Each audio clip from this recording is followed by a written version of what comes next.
Le Danemark est-il le cheval de Troie d'un durcissement des politiques d'asile en Europe ?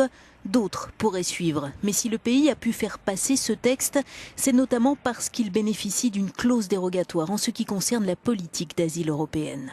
Il n'empêche, ces mesures ont un retentissement très fort, surtout celles qui consistent à confisquer aux migrants l'argent liquide et les effets personnels lorsque leurs valeurs respectives dépassent les 10 000 couronnes danoises, 1 340 €.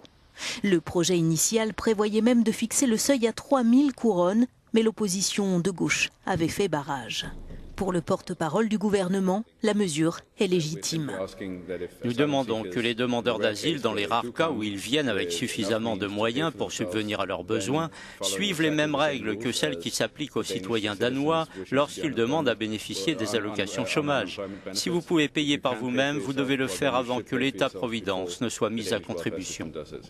Si cette mesure est celle qui soulève le plus d'indignation à l'étranger, une autre inquiète plus encore les ONG. Le retardement du regroupement familial pour les demandeurs d'asile n'ayant qu'une protection provisoire. Les explications du responsable de l'Institut danois pour les droits de l'homme.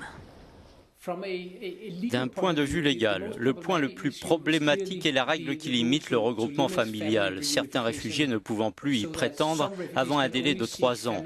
Nous pensons qu'il y a une base suffisamment claire dans les textes internationaux pour dire qu'il s'agit d'une violation du droit à la vie de famille. Cette disposition concerne ceux qui fuient la violence en général plutôt qu'une persécution individuelle. Jusqu'ici, ils pouvaient demander à ce que leur famille les rejoigne au bout d'1 an. Or, le nouveau délai de 3 ans pourrait dans les faits s'avérer bien plus long car l'examen des dossiers peut durer des années. Si le Parti populaire danois, un parti anti-immigration qui soutient le gouvernement minoritaire, a poussé pour cette réforme, l'opinion publique semble elle aussi y être favorable, 70% des Danois citant l'immigration comme leur préoccupation numéro 1. D'autres pays ont précédé le Danemark, comme la Suisse qui saisit depuis des années les objets de valeur des demandeurs d'asile au-delà de 1 000 francs suisses. L'Allemagne commence aussi. En Bavière et dans le Land de Bade-Württemberg, les réfugiés doivent désormais, s'ils le peuvent, financer en partie leur séjour.